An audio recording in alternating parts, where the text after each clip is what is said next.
You're live from Houston, Texas, the heart of. Wait a minute. Let's start this again. Live from Houston, Texas, the queen of color, the brilliant. No, that's not going to work either. We're really going to have to write this down. That's all there is to it. Hey, gang, we've got Daniel Elliot. Wait a minute, what is going on over here? I give up. What's going on? My YouTube is flashing. Flashing? Well, Mine is. We'll see if everybody else's is flashing. Let's bring you guys up.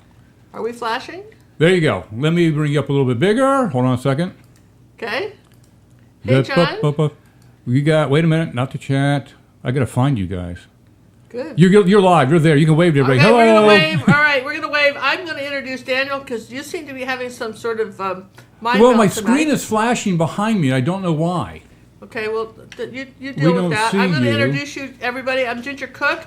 You guys have been, if you're new to our channel, we teach acrylic painting. I have our special guest who has taken me weeks, months to talk into coming on the show. He's kind of camera shy. This is Daniel Elliot. He's a professional artist, well-known, internationally known artist. He did acrylics for years, now does oil painting, but tonight he offered to show us, Daniel's going to show us tonight, his best tricks for painting clouds and acrylics. And I mean, people, flock for miles around to come take one of these cloud classes, and you guys are going to get it on the Leading Edge tonight free, which is pretty cool. Also, because Daniel's the manager of Jerry's Artarama here in Houston, he is an absolute encyclopedia. He's who all the other stores, like 20 stores where they all call him when they have a question about some product because he knows all. He's better than Wikipedia for this stuff. So if you've got any acrylic questions or questions on how much to charge for your artwork or how to have the art business, you got a question, be sure to type it in bold capital letters. Our moderators will try to make sure we see it. We have something called Super Chat. And this is where, you can do anywhere from $1 to $500. No kidding. And we'll guarantee to see your questions. So if you guys are happy with the show and you want to contribute to Super Chat, this goes to our scholarship fund. You guys may not know that, but John and I have an art academy off of YouTube where we have over 350 art lessons just on basic acrylics to advanced, and we add 4 to 5 a month, new ones. And sometimes every month we scholarship a few people whose budget just doesn't allow them to pay for the monthly membership. So anyway, so your Super Chat's going to a good cause, and also make sure you get your question seen. So on that, John, do we have any first off questions for Daniel before we get started? They're scrolling by so quickly. I need a moment to kind of check. One question first. Can you guys hear Ginger? And again, Daniel hasn't said anything yet. Daniel, no. Say something, Daniel. Say something, hey, Daniel. Everybody. Sorry, a little camera shy. That's all. It's okay. Well, they can't see you. We're just talking to ourselves here. Yeah. Oh, okay. Welcome, Daniel. Welcome, Daniel. Perfect in Norway. He is a handsome dude. Wait a minute. Let's be focused too. here. I want to say he's single and unattached too. Just keep that in mind if anybody wants to visit the Houston Art Store. Okay, I don't see any questions. So if any questions did come through, remember, please put your questions in caps. Well, one question came in earlier, and the question was, they said art supplies are extremely expensive in the United Kingdom, and when they order something from the States, they have to pay duty. What can they do about that? Anything? No, the duty is the duty. It's got to be there. Sadly, it's the law. Or they can come to my store and smuggle it back in their suitcase. There you go. Might be cheaper to just fly to Houston, buy from Daniel, tuck it all into rolls of socks, and come on back. What do you think, right? I think it's probably a great idea. Hey, we have a first question right off the bat. Daniel from Tea Time. What do you like about oils versus acrylics? Color saturation and how long it takes to dry. Oil paints are, it's a new challenge. I spent about 20 years only working in acrylics, and going back to oils the saturation in the color is just a little bit higher, and it does take a lot longer to dry out. That way I can think through my paintings a little more. And also because of the way Daniel, also, he's working at the store, and sometimes he can paint at the store. So if he's painting, he can stop, talk to a customer, come back and paint. And nothing, he can continue right on where he's being. Where if this was an acrylic painting, he would just be darn annoyed at that customer, wouldn't you? Absolutely. I used to chip off a lot of dry paint from my palette. Doesn't happen anymore. All right, so there you go. So I guess it depends on lifestyle and stuff. All right, Daniel's going to be painting some clouds tonight. Now, this is interesting to me because he only has 4 colors. Remember we talked about he's got cad yellow medium, phthalo blue, and magenta. Well, really just 3 colors in white, okay? And so in other words, you wanted me to go back down to the palette. Yeah, go back to the palette, okay? And you see, and he's going to do a 9x12 painting using these 3 colors and showing us how to do clouds. He doesn't do an underpainting. Daniel's left-handed. I want you to see a little bit about... ambidextrous. Ambidextrous, yeah. But would you paint mostly on your right or your left hand? About 60-40 left-handed. 60-40. Did you know, what was the population of left-handed people in the United States? You remember that, John? It was like 2%. 2% are left-handed. I was very surprised by that number. Yeah. Hey, we'd like to thank Karen for the donation. Really appreciate that, Karen.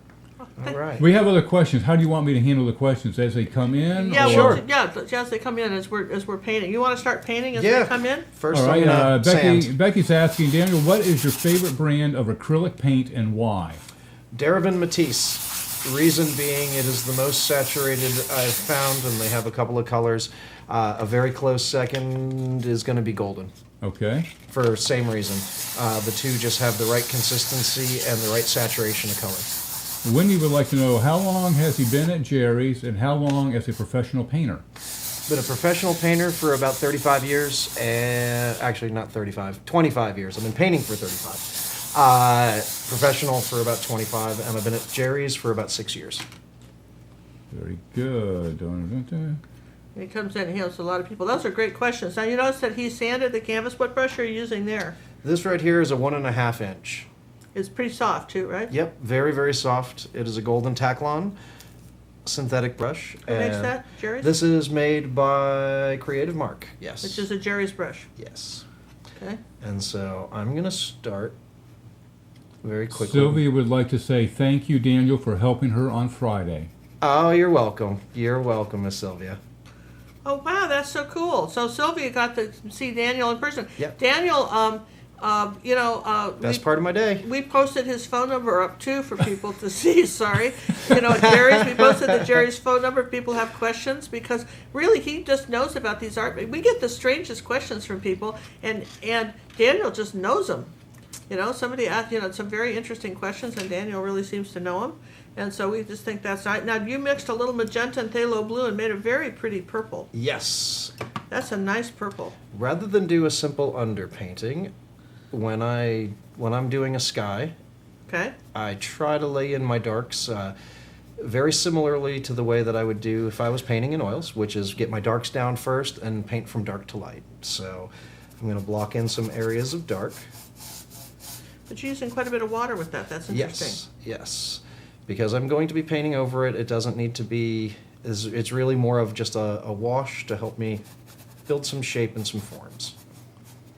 Jason would like to know, do you ever put Matisse on sale? Matisse, yes, actually. It's actually it was on sale this past weekend. What kind of sale can you get on Matisse? What's the deal here? As of last weekend, it was 30% off. No kidding. Yes. And how did we miss that one, Miss Ginger? I give up. I guess I just don't get the mails anymore, right? You're the one that picks up the mail, the cards. Didn't see a card on that one. Yeah, so no kidding. So what's the deal? I mean, you can go into the store and buy paint, and you get that. Okay, so what's the deal between that and, say, shopping from Jerry's Online? Jerry's Online is a separate division of the same company. So if you're local to Houston, please shop locally. We run different budgets, and we're a totally different business entity, still owned by the same wonderful family. And online should be able to take care of you nearly as well as we do, but honestly, in the retail division, we pride ourselves in our customer service. They do. They spend hours with people helping them find things, and you were the one that I've taught at Jerry's for a number of years before they moved. They're now downtown, and We have to make we have to take a picnic lunch when we go. Yeah, practically. It takes us. So I usually go on a Sunday because I just don't want to fool with traffic, and they're open, 7 days a week. What is the only day that Jerry's closes? We close 2 days a year, Christmas and Thanksgiving. Wow, isn't that something? They're open all the other times, right? So, Yes. And in fact, you just got back from Las Vegas. What was that about? That was our annual managers meeting. That was a really good time. Got to share best practices with all the other stores and hear about new things that are coming. Shh, can't tell you yet, though. No? Do we have exciting things coming now? Always have exciting things coming. And we love exciting things. But that's why I don't have any, I didn't bring any New products? samples because they're on their way. So we'll Samples. be So maybe Daniel would come back another time and bring us samples of some of the new stuff that they're sharing. This is so interesting to me how you're doing it. Don't you guys think this is interesting? How he's It's totally putting in different this than Miss guy? Ginger does Well, it. no two people paint the same way. This is the thing about it. There's, I'm kind of liking his style. I do too. It's a watercolor. And I like how Now I Well- want you to notice that he's still painting from his shoulder because we can see the little. Is the camera up there in the corner? Oh yeah, the You camera's see in the he's corner. still painting from his shoulder, not from the wrist, you guys. Even though he's left-handed. All this. It's all All from the this. shoulder, okay? And particularly when you're at an easel, Daniel's flat, but when you're at an easel, I always tell people, try not to get your hand above your ear.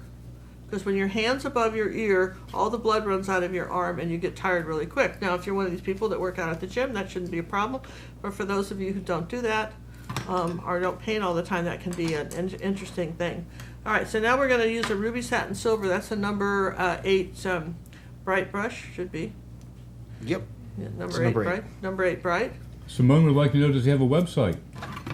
He You does. can follow my Instagram. It's DElliot3000. D Elliot 3000 on Instagram. How do You you got spell it. Elliot? ELLIOTT. 2 T's. 2 T's. They must have been on sale. Absolutely. I only gave you 1 T. Most embarrassing. So that's so cool. So I've been just liking it, and he's always using a little bit of this palette knife. He's making another bit of purple.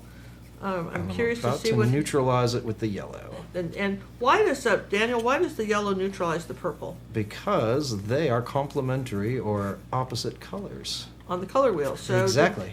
we have a color Do we have wheel a color around. wheel? Actually, we should have had. A We color. had one. You guys moved things around, so I don't know where it went to. Well, you guys have seen it before, right? So you're talking about yellow and purple are opposite on the color wheel. So by putting a tiny bit of yellow in that, he's neutralized the purple and made it not so bright. Now, what about Dazzling purple? I use that a lot. Is that not you're not a big fan of Dazzling? I am a huge fan. I am an absolute huge fan. But for tonight's lesson, I thought it would be fun to make a lot of color with just the primary colors. We love it. We love it. Thought that would be a little bit more interesting. It is more interesting, and everybody likes these 3-color lessons. We did a painting. I don't know if you have Jeannie around here anywhere. John, do you remember where Jeannie went? I can possibly find her. We're going to show you Jeannie. We did that last Friday. We uploaded a lesson. We did Phthalo blue, Cad red medium, and Cad yellow medium, black and white, and did a 3-color abstract with that figurative abstract. Gretchen would like to know. That's a beautiful color, man. I love that color. Well, thank you. You know, I have not thought about ever using magenta with phthalo blue, so I'm learning something new tonight too.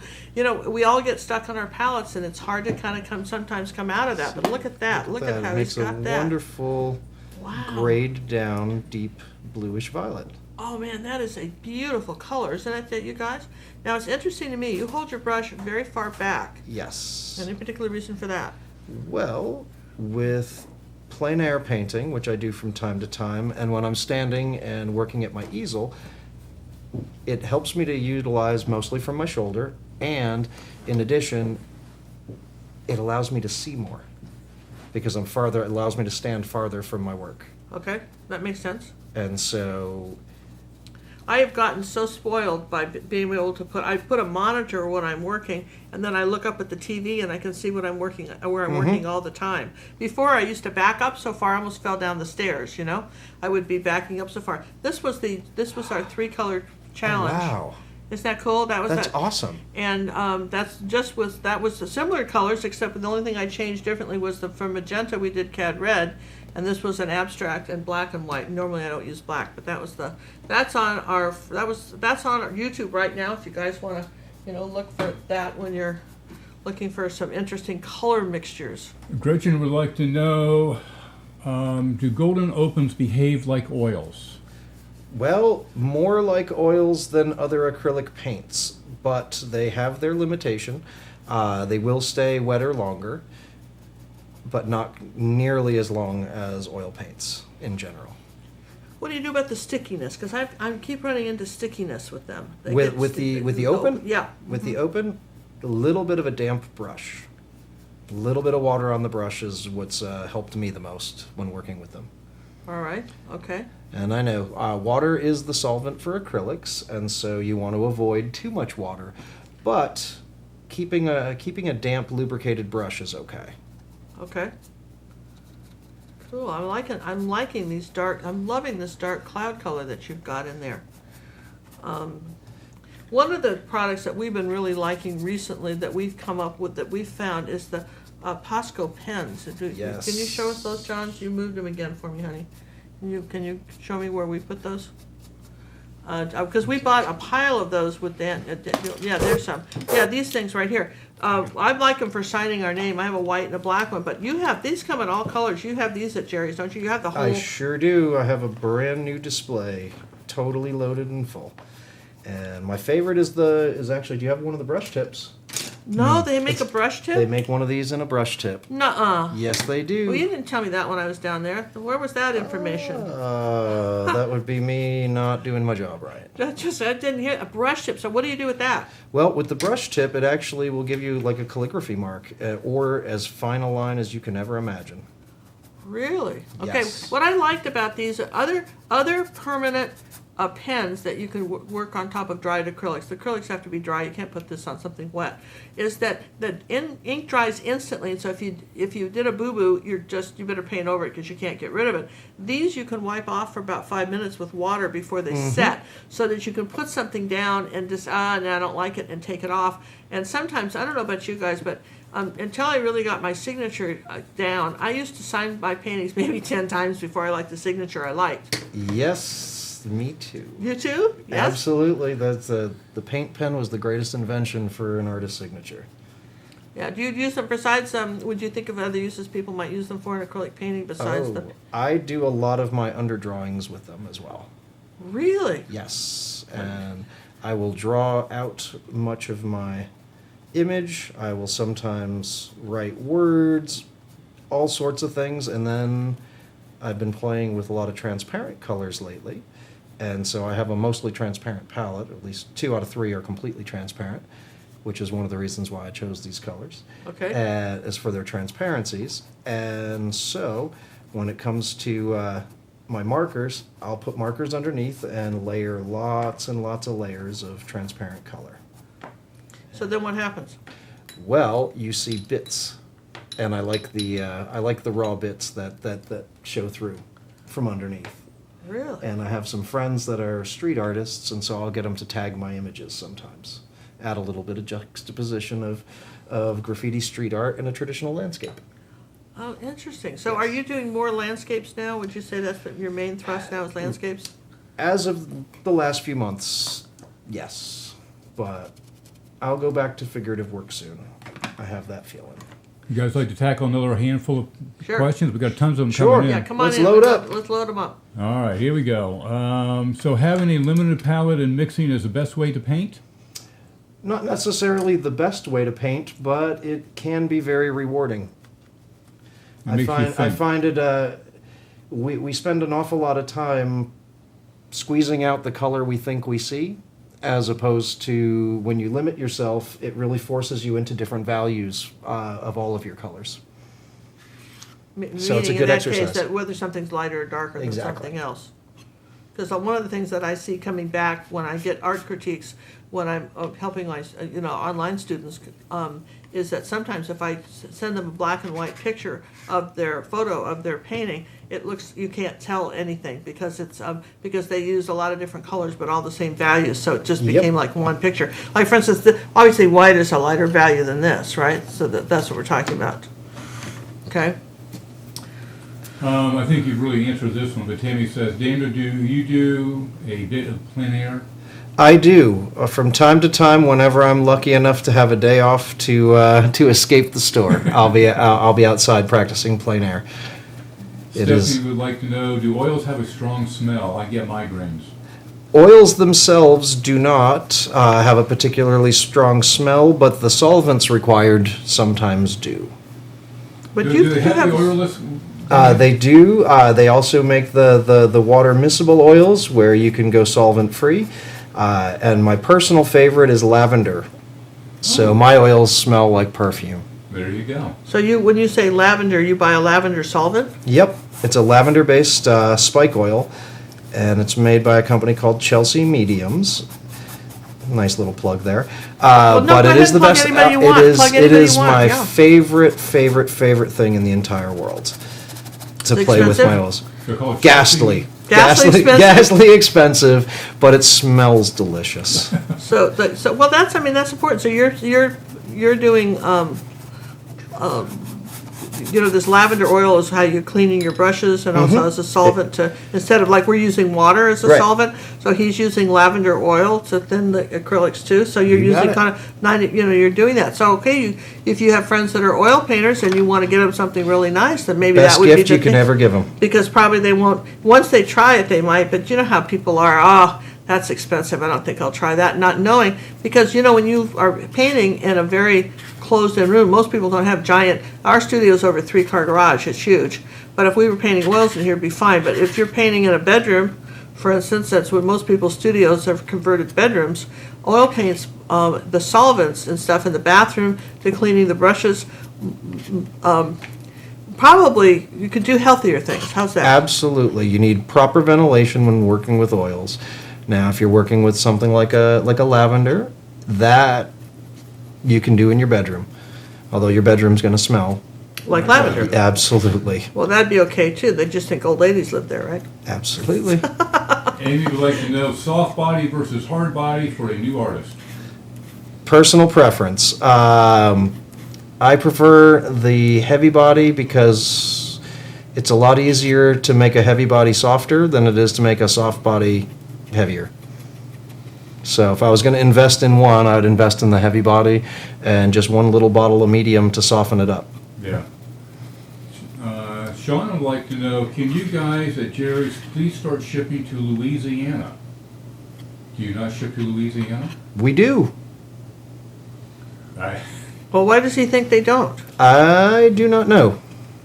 If they called you, would you ship to Louisiana? I do it about once a month. I have a customer in Louisiana that still buys from me, even though she moved.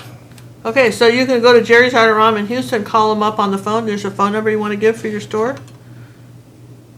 I don't know it off. Yeah, I don't know it off the top of my head. Oh, that's embarrassing. You don't know that? I've only been there 6 years. I have it on speed dial, friends. Thank you. I want you to know I have. Thank you, so you don't know what it is though either, do you, Ginger? Well, no, I have it on speed dial. You gotta look it up. So I have it on. Let's see. Speed dial number 2. Let's see. I have it on speed dial, which is let's see. Jerry's information. So it's 832-237-6070. And what are your hours? We're open now, Central Time. We are going to be open from 10 to 7 on Monday through Saturday and 12 to 5 on Sundays. Those are long hours.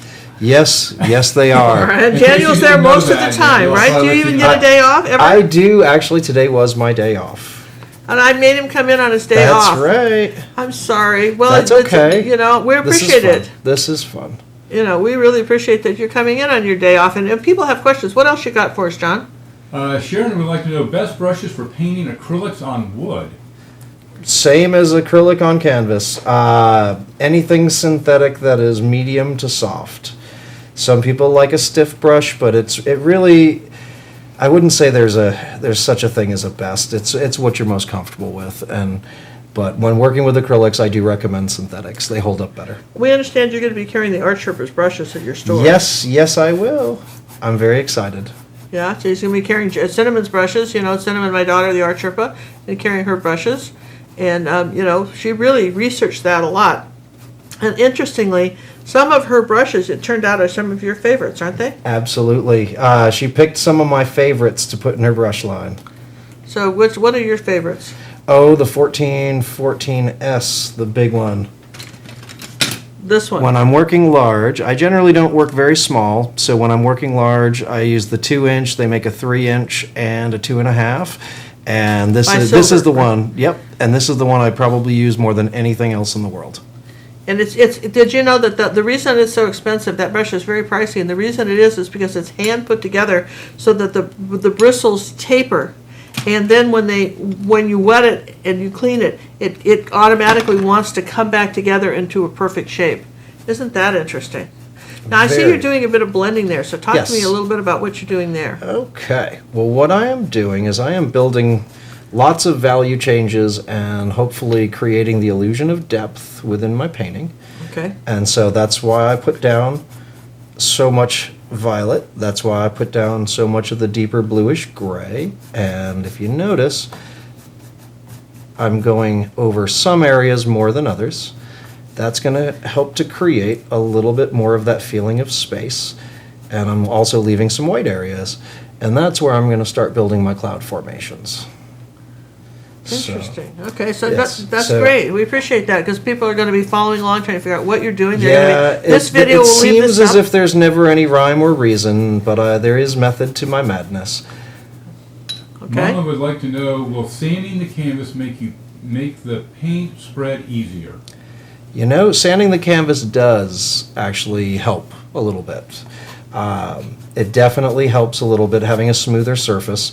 There's a little bit less surface tension. What canvases do you like? I mean, what do you would prefer? People could just buy, if their budget wasn't a consideration. With no budget consideration, I am a huge fan of different linens as an oil painter, but as an acrylic painter, what I use is Paramount Pro is my favorite brand. It's the best all-around canvas I've used. Jerry sells that, don't they? Yes, we do. Of course we do. Well, I mean, they might not. You might have said Fredericks or something. We don't know True. Which we sell too. Yeah, but you might have said that. But Jerry's makes that, No. and I've seen that go on sale. Some huge sales on that. It's sometimes. on sale for back to school right now. Really? So, certain sizes, and that back to school sale will be starting today, actually. Wow. So what kind of So when they have a back to school sale, you're talking about some big percentages off. We're right? going to have huge percentages off on everything that art students need to go back to school, and everyone should come and take advantage. Because we're all students. Absolutely. The minute you're done learning, you're done. Yeah, we all learn something new all the time, right? Somebody wanted you to show them how you hold your brush. I tend to hold it at the very back end of the brush, like this, relatively loosely. The middle and the index finger. Yep. Almost like you would a pencil, except all the way at the far back. Brushes are actually weighted for a reason to hold it towards the back. Huh. Well, there you go. So that's why they're so much larger up here than they are in the back. Really? I didn't know that. That's interesting. Yep. See? I'm telling you what, we're all going to learn some new stuff today. I mean, so that's cool, right? Yeah, absolutely. Is Jerry's in Montreal? No, sadly, we are not international. You're not international at all, are you? No. Are there any plans to go international? Or can you not that I'd be aware of. We have a huge following in Canada. Huge following in Canada. It would almost be worth it. I wonder how would you like to live in Canada if they'd set up a store up there? It would be. I like Canada.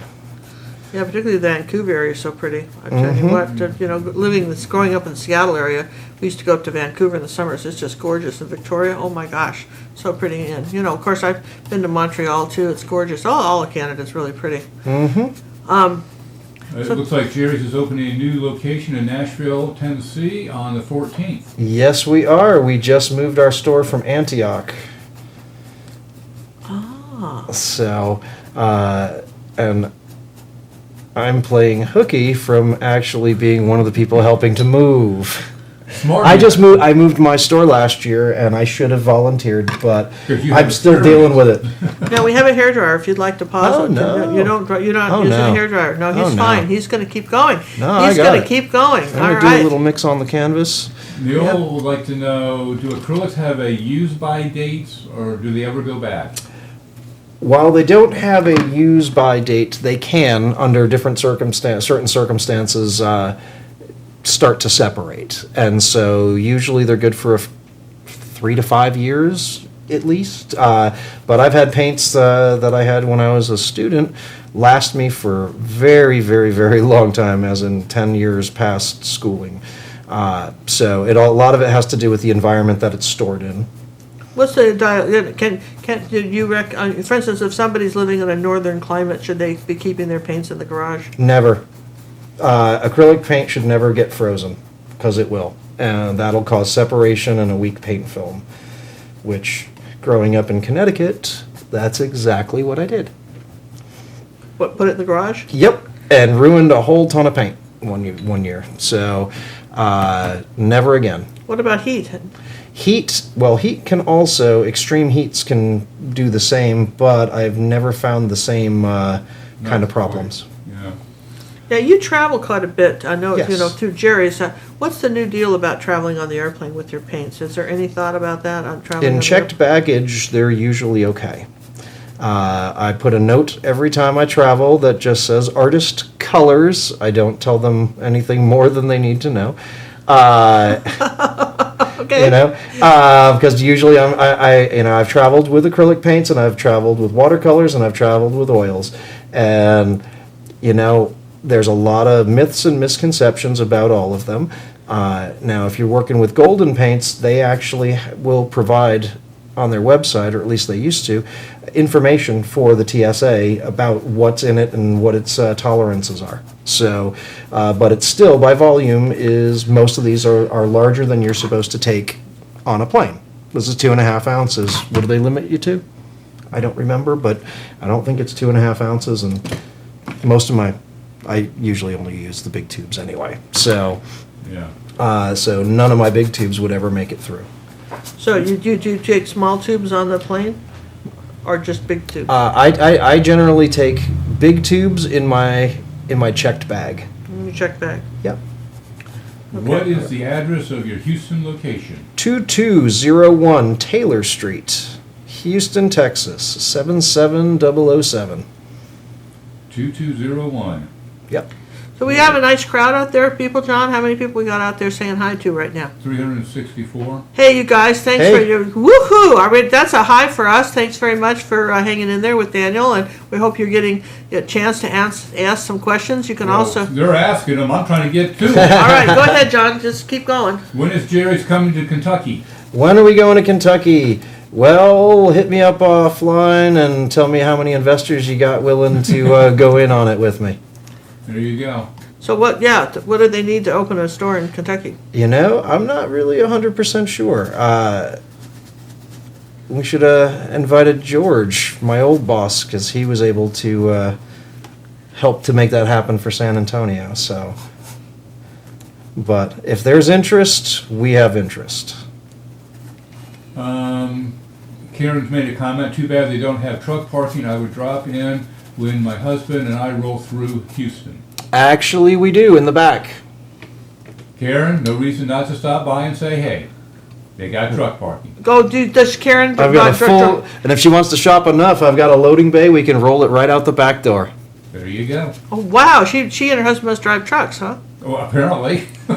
Well, I mean, there's pickup trucks, and then there's trucks. No, there's trucks. Then there's trucks, right? Oh, this is looking beautiful, by the way. Isn't this just outstanding looking, you guys? Don't you love the totally different softness? way you do it. Yeah. Well, it is, but that's why Daniel's on the show, because there's a lot of ways to paint things. And, learning, you got to find the way, you got to find your own handwriting. If we show you 20 different ways to paint something by copying the old masters, or, maybe just showing how I do something or how Daniel does something, then at some point you're going to come up with your own handwriting. You're going to adapt these different techniques, and it'll be we'll be wanting to see how you paint clouds pretty soon. Absolutely. Okay. So now what else you got, John?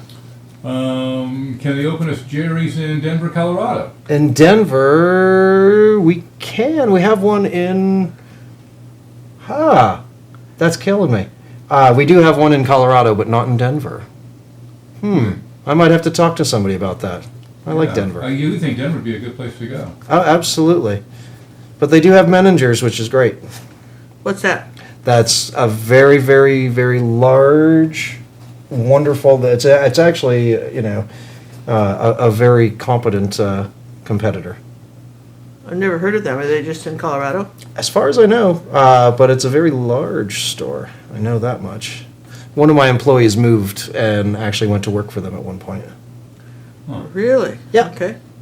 Tanya says, my local Jerry's price matches the website. Is this a company-wide thing? Well, it's not supposed to be. We do our best to help every customer, though, so I wouldn't say it's a policy. Okay. Melissa says, online Jerry's is awesome since I am in Florida. Well, Florida has several Jerry's. We have 3. Yeah, But Florida's also a very large state, so... Yes, they're all over on the East Coast. Yeah, we've got West Palm Beach, Deerfield Beach, and Miami. Yeah, why nothing on the west side? That's a good question. Haven't gotten there yet. Okay. Daniel, how do you hold the brush? Can I see your brush grip again, please? Can you actually see this? Yeah, that's Okay. great. Does the ratio of water to acrylic paint matter for adhesion? Yes. For T-Tom, what's the rule of thumb on that? I keep a damp brush. I never overwet it. Unless I'm doing a very, very, very early stage, what you'd call a wash, I try my best to just, every time I dip in the water, if you notice, I'm squeezing it out, and most of the time I'll even blot it a little bit. I just keep the water more like a gentle lubricant. And medium works great for that as well. But What's your favorite medium? my favorite medium is actually the gloss glazing. Now Wow. hold that, now flip it around so you reading it. So I'm reading Lay it it. down. Here, I'll There you hold go. it like a, You take care of it. There you go. Now push it up a this little is- bit. This is There you go. There you This is go. golden glazing liquid. Yeah, Cinnamon turned me on to this. I've tried, I've tried all kinds of different blending like and that one, glazing too. mediums, and I really like this one a lot too. I really like it. It comes out in tiny bits. You can put just a teeny bit out, and I love this. This is the love this. Nice. And they also make a matte too, or kind of a semi-gloss. Would you prefer the gloss? I think we've answered this one before, but people are coming and going. So, do golden opens behave like oils? Again, similar to oil, in as much as they stay open longer, but they do not stay open as long as oil does. Yeah, I notice you're found it putting got yellow in the white. Tell me about that. Okay, well, I don't like cotton ball clouds that are all one shade of white, and so I'm going to make a little bit of gray. Gray. So you've got yellow and you've got some magenta. Yep, now I'm going to make this weird, ugly pink color. Okay, this is interesting, you guys, because we got it's fun to get recipes, isn't it? It's like watching the cooking show, and somebody's got a different way to make brownies. You're going, ooh, right? Yeah, nice. So, That's get a- this that's a- really pale, kind of Almost flesh tone, isn't it? almost flesh tone. Yeah, A little pinker. Little pinker. yeah. I take a little bit of blue into that, and I'm going to get a blue grayish, and hopefully I get the color I'm looking for. Okay, And okay. yeah, it's kind of almost a putty gray. Oh, it is putty gray. That's very nice. See? It's a Not little too bit far like- off of the palette. Yeah, very similar. Isn't that nice, you guys? Don't you think? Now, notice he's not using any black either. So Nope. Now, do you use any black when you're painting? For your- Every day. You use it every day. Absolutely every day. But it's used primarily in simple mixes for adjusting values and temperatures. So for beginning students, no black. No black's allowed in your palette, and sometimes I even pull white out of the palette depending on how bright they paint. And the reason I do that is for getting values. Ginger is the best color mixing teacher I have ever met. I had benefit of having her in my store every week, twice a week. So all of her students knew how to make every color there was. But what I find is most beginning painters paint a little brighter than they should. And so I used to pull white out of the palette, and I would pull black out of the palette and have them learn to go deeper and darker with their surrounding tones. So a good way to go. Well, it was always a different challenge, and, when up against teachers that teach one way, it's always good to show that there's more than one way to do it. Because there's at least 11 ways to paint a painting, at least. So, at least. At least that many ways. If not about 11 trillion, but, I'm a huge believer in learning from multiple influences, but Ginger's actually the best teacher I've met, so. Thank you. You're welcome. Thank you. Are there other brick and mortar stores, or is there a list on the website of where all the brick and mortar stores are? There will be a list on the website, but we have one in Lawrenceville, New Jersey, Providence, Rhode Island. We have one in Norwalk, Connecticut. We have the 3 that we mentioned in Florida. We have the newly relocated store in Nashville. We have 3 in Texas. We also have an Austin store and a San Antonio. We have... North Carolina, right? Yep, we have our Raleigh, North Carolina. That's where our headquarters are. And we'll also have Virginia Beach, Delaware, and... who am I forgetting? I'm forgetting somebody. And I'll probably get yelled at later when someone watched this broadcast. It's just, well, did you get that when you went to your manager's convention? Oh, New York City. Oh, my Lord. New York City, yes. Yeah. There you go, yes. All right, so that list will eventually be up on the website. Yeah, it's definitely up on the website. Okay. Dorothy, I thought using a lot of water will underbind the acrylic polymers. Using a lot of water will. It is a solvent, but We're not using. I'm not using a lot of water. I'm using very little water. I just keep a damp brush.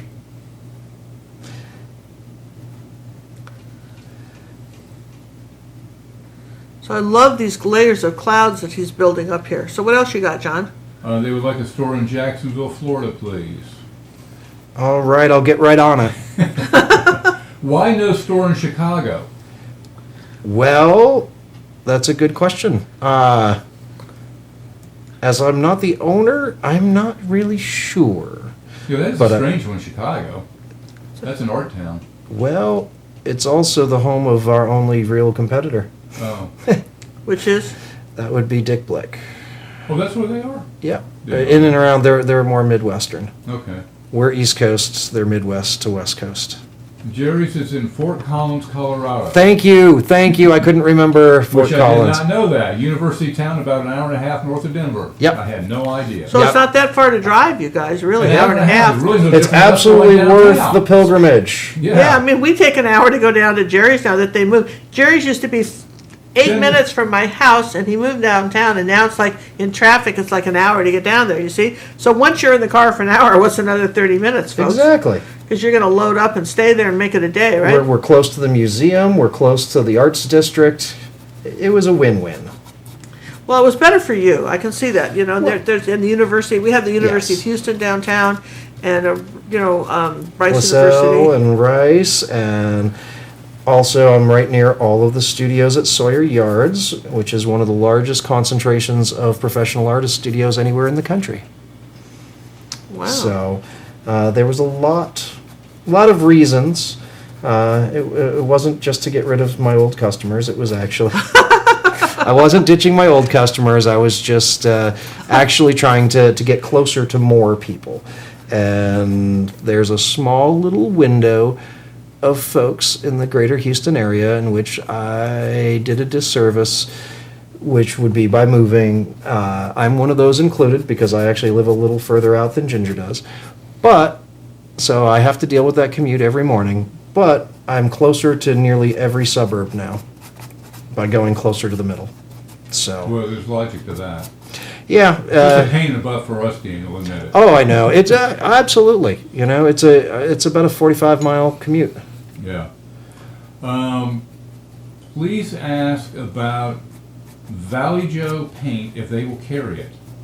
Vallejo, Vallejo. That sounds like Vallejo. Yeah, it sounds like Vallejo. Okay. I'll have to look into it and see what it's about. Where's it made? I wonder where do they make it? Never heard of it. Have you ever heard of it? You know, it sounds familiar, but I look at everything that comes along, so I'll have to take a look and see what makes them different. Okay. I am all about selection, and if there's a good reason for it, I'll find a way to get it. Cheryl made a comment, John, you're getting the question very delayed, it seems. Yes, they are very delayed. Tons are coming in, and it's really hard to interrupt those two. Give me a break, guys. You want to run? You get on this side. How do you end up not getting everything muddy? Simone would like to know that answer. Well, Simone, that's a great question. Luck has something to do with it. 20 years of painting in acrylics almost has some to do with it, and good choices. I selected 2 transparent colors that are very, very, very potent, and they're very high staining tinting colors, meaning very little of this will start coloring anything else. They're very powerful colors, and so by using them in small measure, I can get away with, luckily, no mud. Well, as an example, for instance, here's some yellow oxide. That would Yeah. not be a transparent color. would No, it? that is a densely opaque color. It's wonderful, looks like peanut butter, makes me hungry sometimes not a for a snack, transparent but it's color. not a transparent color. How about ultramarine blue? Ultramarine blue is somewhat Semi-transparent. Semi-transparent, not as much as phthalo. Not as much as phthalo, and not as strong on the tint side either. So And what are we talking about? dioxazine violet is going to be transparent to semi-transparent, depending on how they ground it, and it is going to be a high tinting color. And I could have used that as my other tone, but I hadn't decided how warm I was going to make my sky yet. So I thought the magenta gives me that extra warm option, so I can bring that in here and really warm some of these areas. Now, we see quadrichrome magenta or magenta, different kinds of magenta. What is the difference between all Okay. those? They're all basically made from the same thing. Quinacridone is a transparent man-made pigment, and it'll go everywhere from like a burnt orangey color all the way into these beautiful reds, purples, and pinks. And it was originally designed for industry as an industrial coating for things, and it turned out to be incredibly light fast, and meaning it holds itself. You want some new water? Oh no, I'll use the murky water.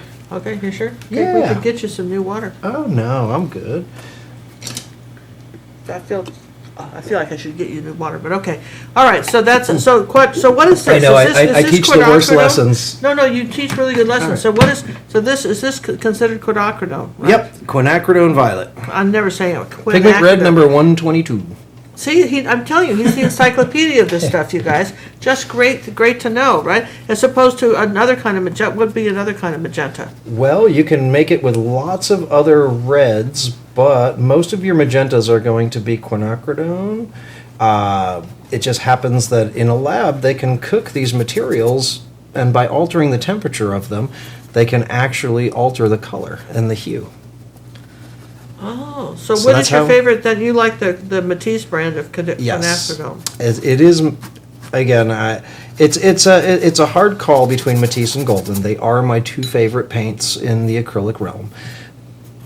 By a really long stretch, they are my 2 favorites. But there are, and again, I'll switch between them for different colors. Certain colors, I just adore the formula and the mix with Matisse. What problems do students run into when they buy student grade paints? A lack of color in their color is the first one, because the only real difference, the truest difference between a student-graded, inexpensive student paint and a professional, like a true professional artist quality paint, is concentration of the color and a lack of additional fillers. Paint is made, and if you're looking at acrylics, it's an acrylic. It's basically polyvinyl acetate, which is an acrylic mixed in a water emulsion with a powder that is what makes your color. And those powders need to be mixed in and emulsified and suspended just right. And sometimes, pigment being expensive, and some pigments are more expensive than others, instead of putting, say, this much color in a tube, like a student grade paint, a professional may be upwards of here or here. So I mean, half the tube could be. Yeah, I mean, it'll vary by color and by person that is actually formulating it, but there is a denser pack of actual pigment in a tube of professional paint. And the other difference is the substitutions. There are some of these powders that we use, these pigments that we make paints from, are more expensive to purchase and work with, or in general more dangerous to work with than others. And that would be cobalts, cadmiums, true manganese, and lots of others. I still work with lead paint when I'm working in oils. Ooh. Yes. And so some of these, if I was to try and buy, say, a pound, because I do make my own oils sometimes, if I wanted to buy a pound of pigment, I can buy a pound of, say, ivory black for about $15 a pound. I can buy yellow ochre for between $15 and $22 a pound. I buy cadmium at $60 to $70 a pound. Wow. And so in student graded paint, where you're dealing with a single price point solution, where all your paints are one price,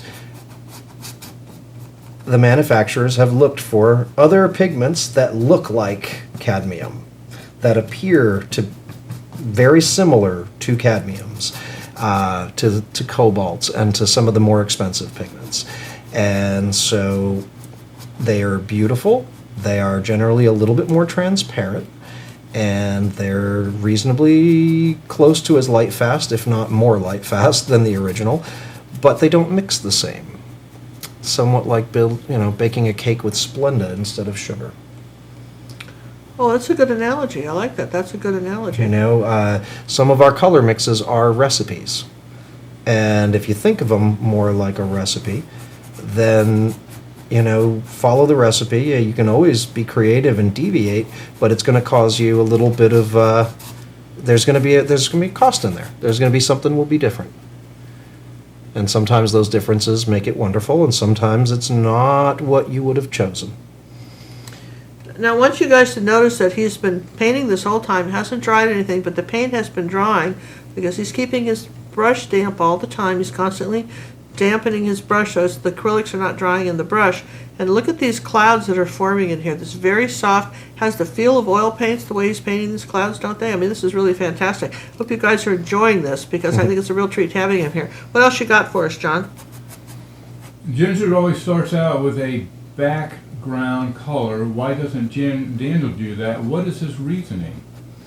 Well, you can always start with a background color. You can never start with it's choice. As I said before, there's and Ginger said as well, there's at least 10 or 12 ways to paint a painting, or maybe 10 or 12 million ways to paint a painting, and I choose not to do a solid background sometimes. And when I do skies, what I like is that gentle transition in different areas. And so I build that, instead of one solid background, I just kind of alter and vary my background a great deal. But no one way is exactly the right way. It's a personal preference. Exactly. And if I was to be doing something very, very large, or if I was trying to, say, simplify it a little bit, I could have started with a violet. I could have started with a medium blue somewhere in there, but I wanted to display different ways of layering in order to get a nice soft effect. And you have a beautiful effect here. I mean, really love how everything seems out of focus, and that very, very soft. That you have some definite raggedy edges and contrast on the lighter areas of your cloud. one color's melting into another. I think that's absolutely great. Incidentally, you guys, if you haven't subscribed to our channel, now is, to be a nifty time to do it. And if you want to be aware of when we go live, get a warning, you've got to ring that bell underneath the subscription sign. Just a little public service announcement from your favorite acrylic art teacher. Ha ha. All right, so next. Rose would like to know, what does Daniel think about the Chroma Altero Interactive? Atelier. Cromoz Atelier Interactive. I actually enjoy quite a few of their colors. My favorite is green black. Green black? Yes. It is a mixture of black, but they threw phthalo green into the mix in just a pinch. So it's just got and they also make a red black and a blue black. Really? Yes. And all three, they have a brown black, and the brown black was similar to Mars black. So if I remember correctly. It's been a while since I've worked with them, but Jerry's doesn't carry them anymore. Used to, right? Online, I believe we still do. I stopped stocking it. The idea of being able to reopen your paints is so cool. That's really their claim to fame as a paint company, is they have an unlocking medium that lets you get back into your already dried. But that looked very much to me like rubbing alcohol. Am I close to that? It's in the alcohol family. Okay, just. It's absolutely. Did I say anything? Well, it's it's not your local wine, right? But exactly. It's some of their colors I have worked with on a lot of my pieces, actually, especially those deep blacks, those colored blacks. I love them. So you can mix those with other acrylics? Yep, they mix just fine with other acrylics. And have you used their unlocking formula on any of your other acrylics? Nope. I have not. I've actually never, other than the first time just to see if it worked, never used it again. Didn't work. But no, it worked just fine with their paints. It actually worked fine. I just don't ever see the need to unlock. When I'm done with the painting, I'm done. And that's that's always my goal, is to actually complete a painting. So the idea that I can go back into it sometimes, no, thank you. Now, when you're doing your oils, do you work on it just at one session at a time? You go back 2 or 3 times, and maybe over several weeks, or what? Most of the time, I finish it as a one hit. I'm usually in there and I'm done. Sometimes it does still leave me the flexibility, though, that when I walk back to the studio in the morning and look at what I did, it allows me to make some adjustments from what was I thinking? Yeah, I stayed up a little late, too late last night. Yeah, it happens, and the other thing about oils is that sometimes I will do areas that need a little bit of time to dry, and so what I'll do is, because I build my oils very similarly to the way I'm building this acrylic, except it may take 2 days for a layer to be tacking up and able to drop right back in. I'm really loving these clouds, you guys. I hope you guys are too. What else you got for us, John? So Carrie made the comment, so the damp brush is keeping the paint already on the canvas from being sticky and overworked. Mm-hmm. That'd be yes. That would be correct. Yes, sorry. Mm-hmm. Mm-hmm. Yeah. Dorothy would like to know what Daniel thinks about water-based oils. Water-based oils, well, they're water miscible oils. They're mixable in water. They are still oils, and they actually are very similar to traditional oils. I mean, it's made with the same linseed oil. The only difference is the manufacturers, the scientists in the lab that are a lot better at chemistry than I am, have figured out a way to make the oil not repel water. And it's a slight chemical modifier that they've done. Each one has done it a slightly different way, so each of the different companies has their own little unique way of doing it. They work fine. It's not my preferred, because I have a preferred paint that I use. Tell us about your preferred brand of oil paint as long as you're talking about, because I know that's his passion. That's how he got into painting oils. What's your preferred brand? Michael Harding. There's a crazy British gentleman whom I am lucky to call a friend that makes the best oil paint I've ever tried in my life. It is so pure and saturated with color. There's no additional fillers, nothing extra in the tube, nothing that is unnecessary. And I find that it's as if he read my diary. Every time I open a tube of paint and squirt it out, I just think, Michael, give me my diary back. Yeah. Wow, that's kind of neat. Well, I got to meet Michael. He came to Houston and gave a talk on Simone, and I both went down and met him and listened to his lecture on oil paints, because, you know, whenever Jerry's has a guest paint manufacturer in, regardless of the brand, I'll go try to get down there and listen to what they have to say, because what was it? I think the Liquitex guy was the one that told me about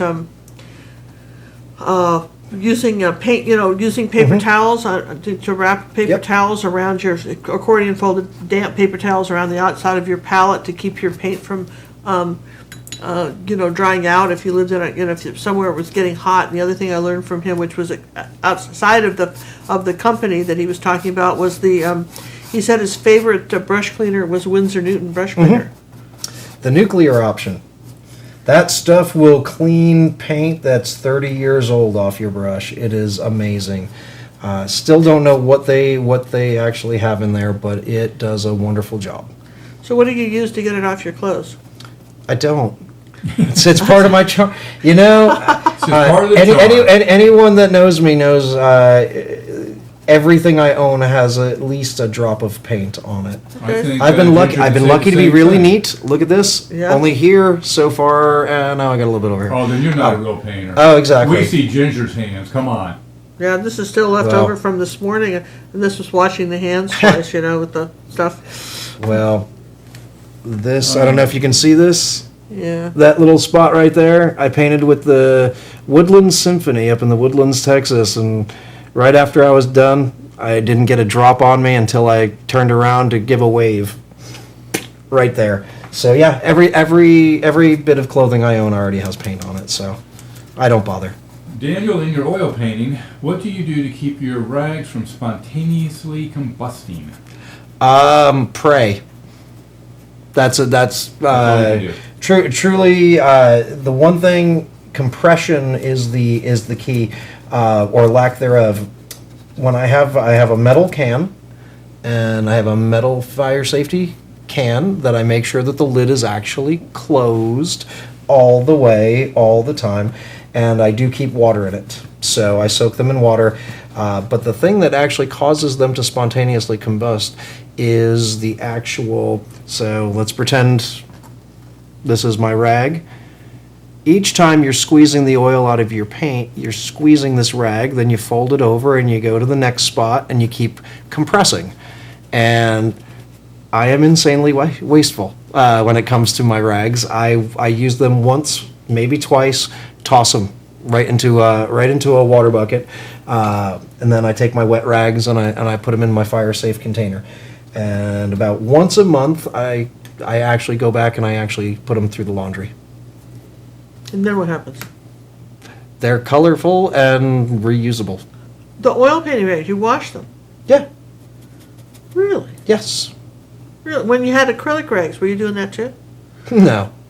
I never bothered with my acrylic rags, because usually my acrylic rags were my T-shirt. More often than not, it was just my T-shirt. Wow. Really? Yep. But with oils, it's a lot easier to get acrylic paint out of your brush if you're working with a damp brush than it is to get oils out. We have a question. Daniel, why are you using a soft brush versus a firm one? Well, because acrylic paint is relatively soft, and I do like the response. But this is actually, the ruby satins are fairly stiff. Yeah, they are. They have a nice spring to them. They've got a lot of spring. And so I do go back and forth between this would be what I would consider a medium stiff brush, and a very, very, very soft brush.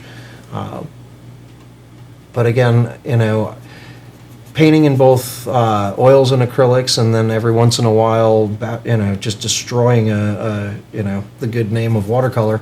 I'm a terrible watercolorist.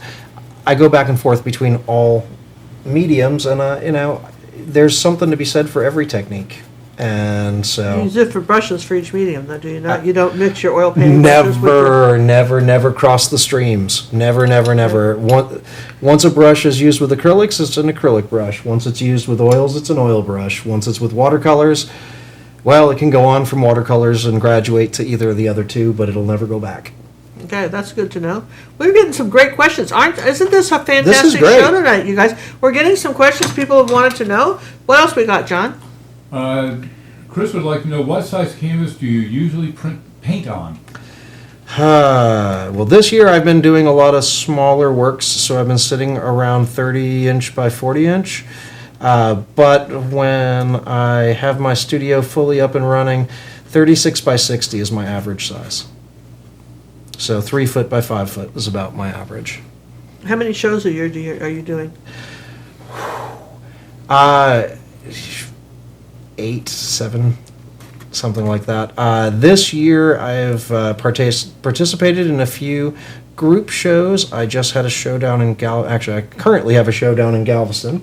And if you're down in Galveston, Texas, go right on down to Third Coast Galleries. You'll see a whole bunch of my fun oil nonsense. And beyond that, my next one is yet to be scheduled, another solo show this year. So I had one in the spring, and I'll do one sometime in the fall. Yeah, you're pretty much just going into white with a teeny bit of yellow in it, right? Yep. Just very little yellow. I basically took the white into my original mix putty color. Okay. And it's going to be kind of white heavy. Okay, ooh, that's pretty. I like it. And we would like to know, how long does it take to complete, on average, a painting that large? How many uninterrupted minutes do I get to have? 3. In 3, then that would be about 3 to 12 hours worth of painting time, somewhere in there. It really will depend, and I'm going to go just a slightly. I'm going to just nope. This is perfect. Mary would like to know, did you go to art school for a major in art? Did I go to art school? Yes. I went to the University of Connecticut, and then I went on from there to Central Connecticut because I had made very good friends with the dean of the art department there. And beyond that, I have taken lessons, I've taken workshops. One thing art school teaches you is how to think more than how to paint. It teaches you to be critical, how to be self-critical, but as far as actual painting skills, that comes more from just doing and having a good teacher on the side. And I learn from every artist I know, Ginger included, all the time. Oh.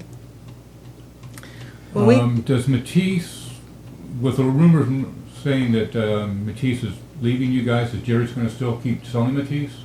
Rumor that they're leaving us. I'm not aware of that. And either way, whether or not, I can't imagine we'd get rid of Matisse. Might they be selling in other stores besides? Yeah, it may be that they're looking at distribution changes, but no, I don't see them going away anytime soon. All right, so you guys will keep Matisse? That would be my guess. Again, it's I manage a retail store, so there's a lot of folks at our corporate office that handle that part of the business. But I would hope we stay with Matisse. Steve is actually Steve Patterson is another friend of mine, and I absolutely love his product. So I can't imagine. They're made in Australia. Yes. Let's see. So the main products that you carry. You carry lots of different brands of acrylics, don't you, at Jerry's, right? Yes, we do. And Sorry, I had a brush in my mouth. We carry an awful lot of products, a wonderfully wide, diverse range of products, so that we should have always, at all times, something that everybody needs. And we will all have our favorites. And that's, we all have personal preferences. Anything that says artist quality, you can believe is artist quality. And so there are just too many. It's kind of like microbrews. Every microbrewery makes a wonderful brew. You're talking about beer now. Yeah, I'm talking about beer. I can't help it. It's about that time. But they all believe that this is exactly how you make an IPA. And that's why there are so many slight differences between them all. No different than a chef in a restaurant thinking this is exactly how I should make that chicken Madeira. So some do it a little better or more to our liking than others. And I try and keep as wide a variety as possible so that we can suit everybody's tastes. Yeah, that's just diplomatically put, wasn't it? Well, I have my favorites. I'm never shy about my own personal favorites, but honestly, an artist can make a beautiful painting with just about anything. It's but when you have a quality tool, it makes the job a lot easier. But we're all going to determine what we think is a quality tool on our own. But who is Daniel's favorite old dead guy? Who's my favorite old dead guy? That would probably be my Uncle Bill. He was really cool. Aside from that, if you're talking about artists, yeah, like from the old past. Dead guy artist. Yikes! There's too many dead artists out there that I'm. Come on, you got at least a couple. Give us a Oh, couple. is there a range of artists that you liked? I'll go in. Period. Okay, from the Renaissance up, just about every last one of them. But if I had to say a favorite, all right, Turner. Turner. Good choice. He was my first influence. I saw my first Turner when I was on a school field trip, and saw Turner in a room full of boring old guy paintings, and it spoke to me. It was dynamic and interesting, and it was. Now, it's interesting when you're talking about that. Notice how he's putting the paint and then bending the brush. Can you talk about how you're doing that for a minute? Okay. For the white. Talk about this. I think this is kind of important. Wait, John, can you zoom Get ready in? to do one. Let me know where you're going to be. Let me zoom in on this action. All right. People always ask, and this is something I have found is the easiest way to make a simple cloud shape.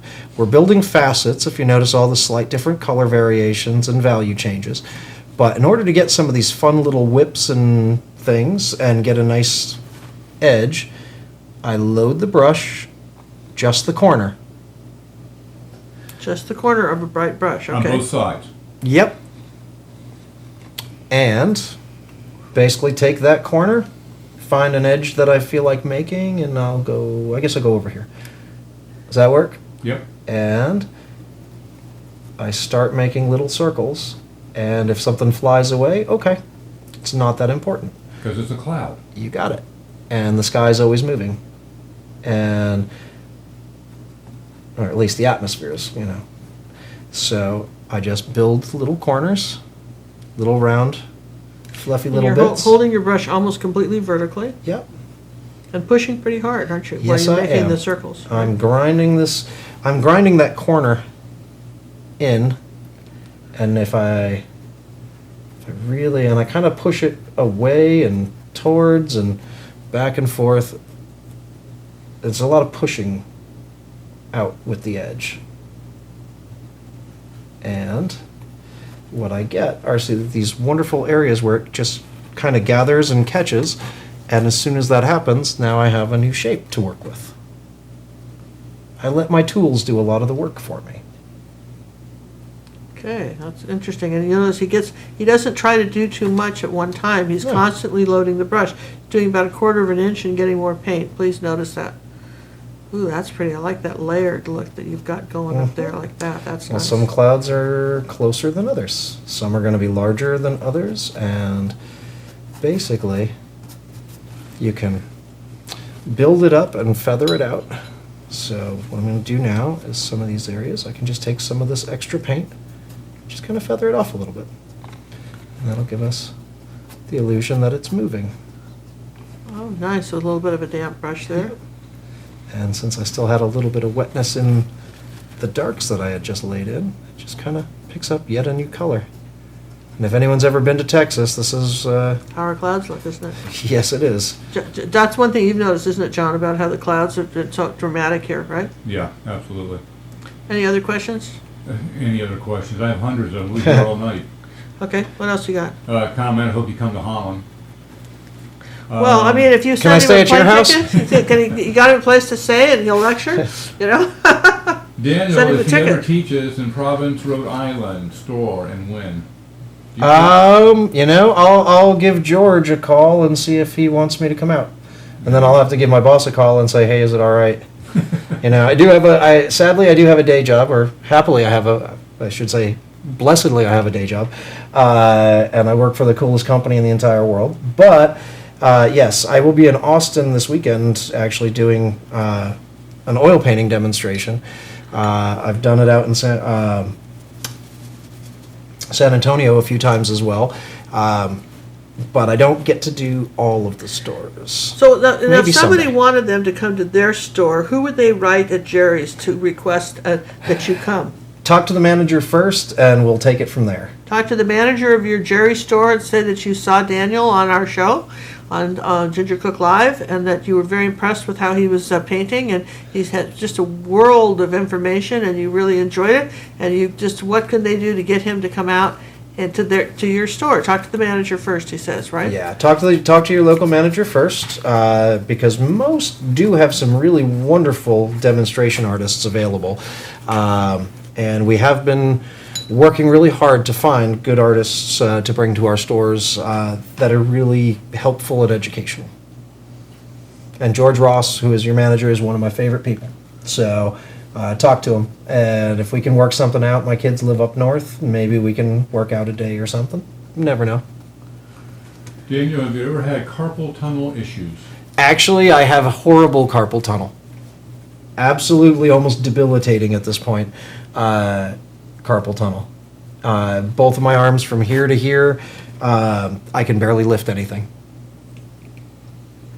And you're doing what about it? Absolutely nothing at the moment, because we discovered it not too long ago. I couldn't figure out why I was no longer able to lift boxes over my head.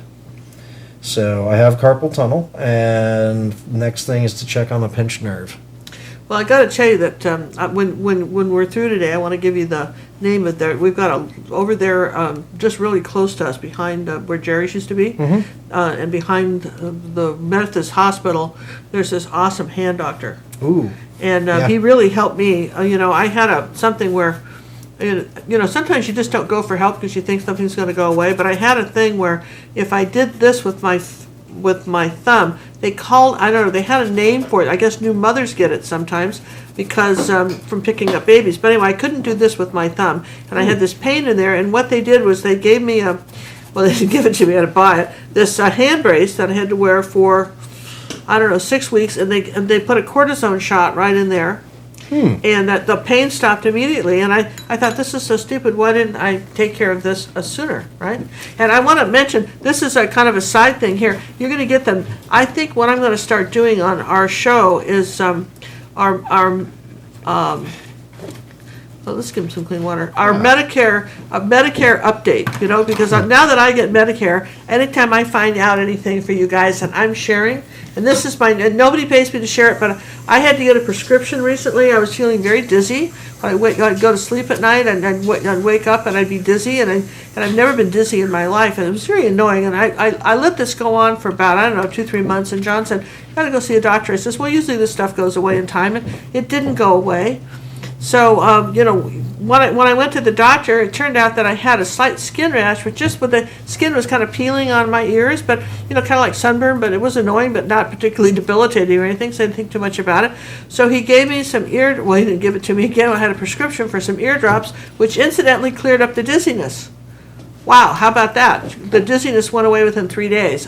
I was still taking the eardrops for the prescription, it's antibiotics for like 10 days for your ears. I want to say that. But when I went to take my Medicare card, and I don't have an expensive Medicare pill card because I'm not on any medication, so I think my premium is like $28 a month, but it doesn't pay for anything. Well, at the doctor's office, they had this free card thing, you guys. For the guys who are living in the United States, this is a new thing. It's called GoodRx. They're free. You get a card, you become a member, right? And this saved me $25 cheaper than what Medicare would have paid for my prescription when we did that. And this happened on 2 or 3 prescriptions where I saved like $20-30 using a free card. So I made sure that Simone got one. I gave one to Daniel. I grabbed a bunch of them off the doctor's office and been passing them out to people because most people, under 65 in this country don't have health insurance. Do you have health insurance? I do.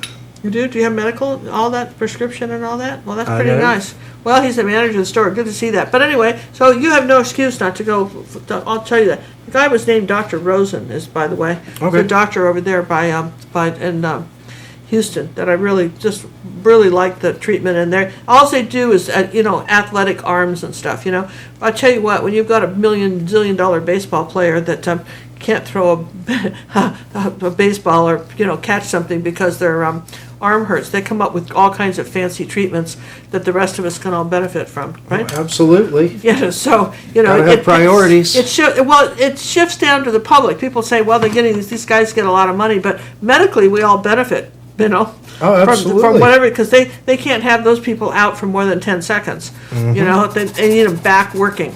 So, sorry, John, I diverted, but I wanted to tell everybody about that card, that GoodRx card, and those are free, and you should get one. All right, next. Do you find the technique that you're doing with the brushes flitter them out over time and ruin them quicker? Probably. I am not kind to my brushes. I think Ginger's the same. I am absolutely unkind. But then again, go ask your favorite carpenter how often does he polish his hammer, because it's a tool, and it's I like that. I love that. Love that. Wow. Well, speaking about what you're doing, how would you add sun rays to this particular painting if you're going to do that? If I was going to do that, good question. Let me see. Give me one moment, and I'll make a change in here. This almost looks like you've got what Daniel's doing now. What are you doing now? What am I doing right now? Well, because I'm very close to my painting, I'm actually only about but you can see it right 18 here, inches. I looked up at the monitor, and I saw it from distance, and I realized that I've focused most of my attention here, and I had been ignoring this. So now I'm going to develop the bottom a little bit.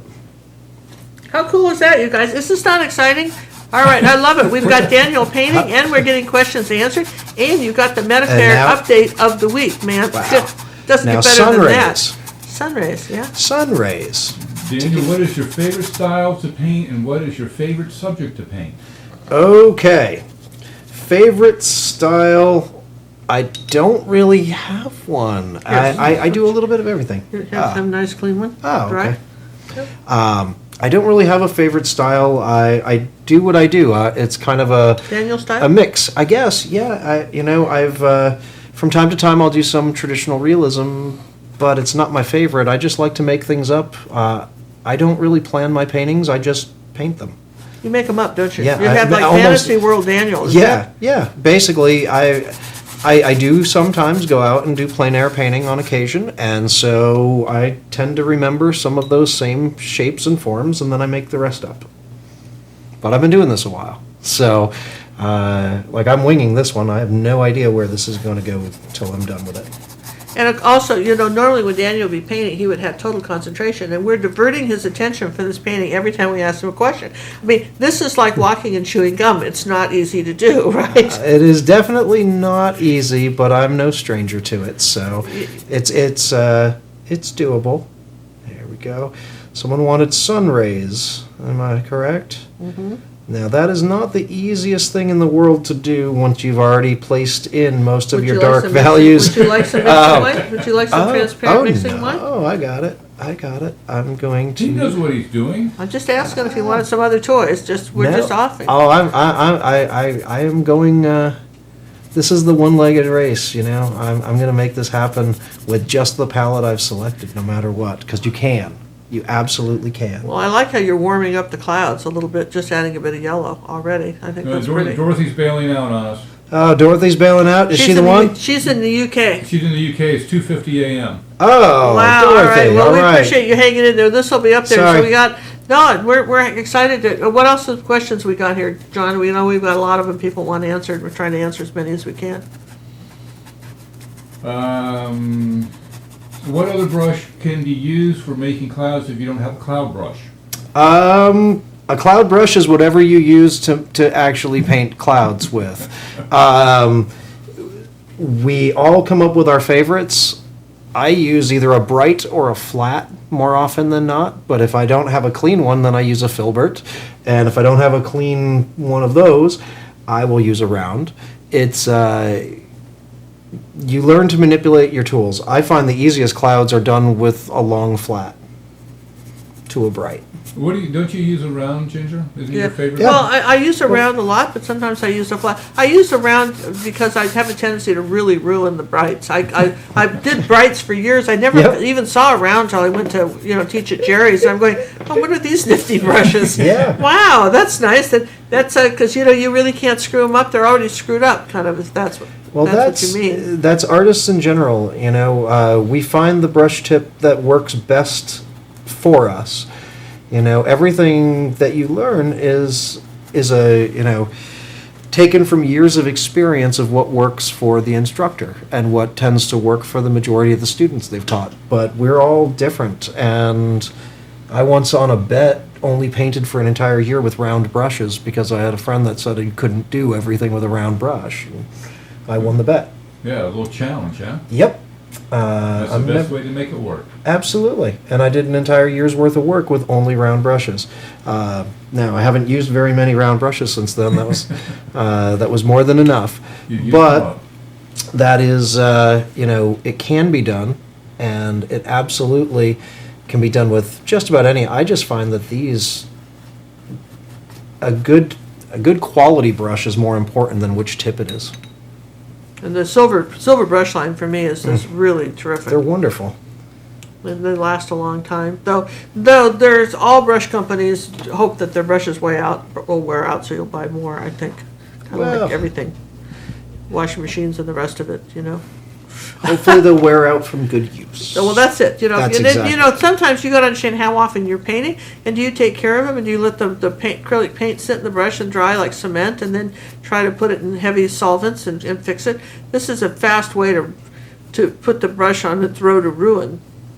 Just saying, you know what I mean? Not that we all haven't done it. I'm not saying I'm such a great brush mommy all the time, but just saying that you're much better than I am. Well, what's happened recently is John has taken to, he started to do the books and said, you know what, Ginger, why don't you let me wash the brushes? And this has been great. So, are you done painting? Let me wash your brushes for you. And he washes them, and you know what I mean? He says, how many where you do? I actually have a sheet I fill out for each video I do, and I check off the brushes I'm using because he likes to put that in the description. When we teach over on our acrylic paintings on our website, we have our lessons are 100% me just talking to the individual as a tutorial in the video. There's no other chat going on, and I get very involved in this, and it's easy for me to just what brushes did you use? I don't remember. I just got so focused in on what I was doing, kind of like what you're doing tonight. And so at the beginning I have this sheet and I start checking it off, and then John will come along afterwards, so sweet, and he'll come along. He's up till 3 a.m. working on the website, still has time to wash my brushes while I go take a nap. This is very nice, you have to admit. But anyway, they've lasted a lot longer since we've been doing that. Well, John, you want to come over to my house? Oh, you do oil, sorry. Yeah, and so I want to show you this while he's getting some stuff. Tomorrow night, we're going to be painting this. This is what we're going to paint tomorrow. Gorgeous. That is gorgeous. Up here? Now This is- over to the right. There you go. There you go. This is what we're going to be painting. This is our lesson tomorrow night. This is Twin Falls. It's a fall painting with some reflections in the water, something kind of fun to do. Thought you guys might enjoy this. We'll be painting this on a 8x10 canvas tomorrow, and if you want to get a head start, paint yours dark green. Really, really dark green, okay? That's tomorrow. Why is oil paint so expensive? Why is it so expensive? Well, it depends Is it on the more brand. expensive- Is it more expensive than acrylic? It can be. Or is it back and forth really between those two? When you're dealing with Matisse and Golden, you're not too far off of oils. But oil paint as a binder can accept a little bit more pigment in the tube, and so you are getting a little bit more of the color. So, and it does tend to last a little bit longer as well. So, I mean, I met a woman one time, and she had a tube of oil paint she'd had, I think, for about 20 years, some red tube. I mean, it seems to just last forever. Now, the question has come up often in longevity archivally, all right? So which is more archival, an oil? And what I mean by that is in 500 years, which painting, an acrylic painting used with professional acrylics or good top quality Michael Hardin oil paint, will they have faded the same? Will one last longer? What do you think? well, the powder that makes the color is the same. So they make them out of the same basic ingredient as far as what makes your color the color. So light fastness should be identical. The difference is acrylics have not been around since the Renaissance, whereas we know how long oil paints do last. We have a lot of really smart people working in labs that have been developing acrylic products probably since the 1930s, I think, 30s or 40s, or when they first really started being available solvent-based acrylics. So it's been around a long time. It holds up quite well. As far as which one, it's not really a fair comparison. It's because it's a far too new invention. But Are today's oil paints going to last longer than the oil paints that they did 100 years ago? Absolutely not. Same thing. Some will.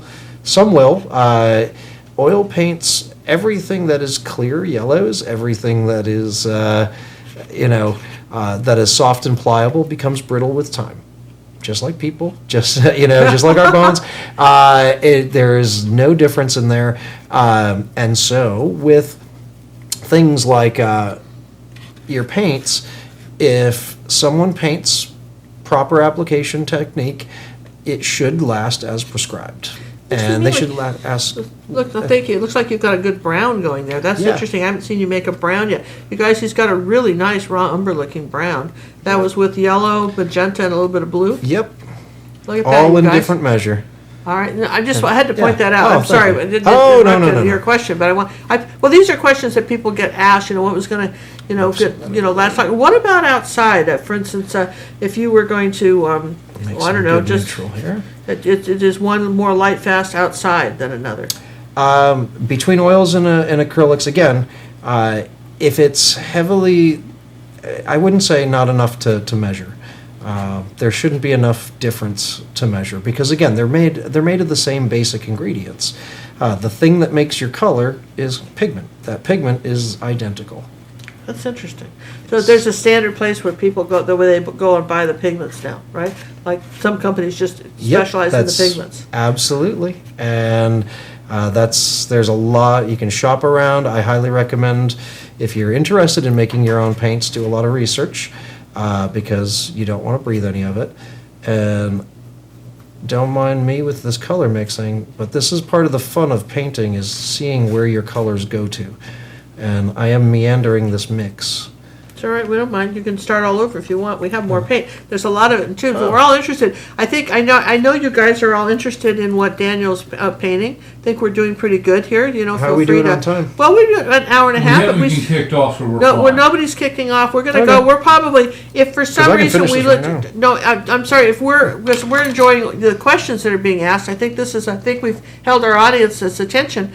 So here's the deal. If for some reason we lose the feed, we want to thank everybody for joining us. We're we're going to say this good night now in case we lose the feed, but because that happens to us sometimes. Yeah, we're pushing our limits of our feed, so you know you can reach Daniel. But in the meantime, I want to see him paint the light in his painting. I want to see what he's going to do with all that, and we're going to keep answering questions until at least for another 30 more minutes. All right, you guys. Hope you'll hang in there with us because I think this is really worth the time. Oh, you're putting in a landmass or something, aren't you? Yeah, I'm putting in some darks in here. Okay, so go ahead with a palette knife. Look at that. All right, so go ahead, John. Keep going with the questions because we've got them. What is a good brand of student grade paint? I'm just a beginner, from Jennifer. Student grade acrylics, oils. Acrylics. Acrylics, I would suggest Lucas Acryl or possibly Soho. I would also recommend the Grumbacher Academy. Is not bad either. Good choices. Yeah. What is the best varnish for acrylics? Best varnish for acrylics. That would be an interesting answer. Well, I prefer. Varnishes. I go with Golden's MSA varnishes. Those are actually my favorites. And it's basically an MSA varnish is a solvent-based acrylic varnish. But what about using one of the mediums like Liquitex to seal it first, like a gloss medium? You always want to thank you, Ginger. See, that's why you're here. You want to use. You want to. No, it's okay, but you really want to seal this first before you go to a solvent with one of these. Absolutely. So she is dead on. You put a barrier isolation coat, a really simple one, with clear medium, the gloss medium and varnish, and then when that is dried and cured, then you put on.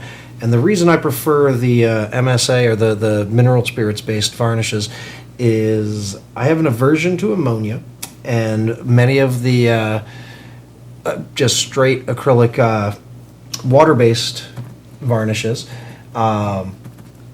they solve with ammonia. And that's how you remove them. And I've been known to go back to old paintings that have been varnished and decide it needs a new face. And I'm kind of bad like that. So whenever that happens, it's a lot easier for me to just go back and hit it up with a little bit of mineral spirits. Now, one of the problems that I always have had, maybe you can address this, is that after you've put this the isolation coat of the gloss medium and varnish, and we have a really good YouTube video on how to do this properly. By the way, you guys, you don't put it on back and forth and up and down. You've got to follow the brush strokes when you put this on. Is that when I've gone into say a Solvar varnish from Liquitex, I finally was putting it on with a sponge because I have not found anything that will clean the brush, and the brush is gone after you use it. Mineral spirits. Mineral spirits. Yep. Yeah. The oil painting stuff. Yeah, but even still, I was not big fan. But anyway, okay. But mineral spirits is still your best bet. But yeah. I just never quite it's got never the brush. Perfect.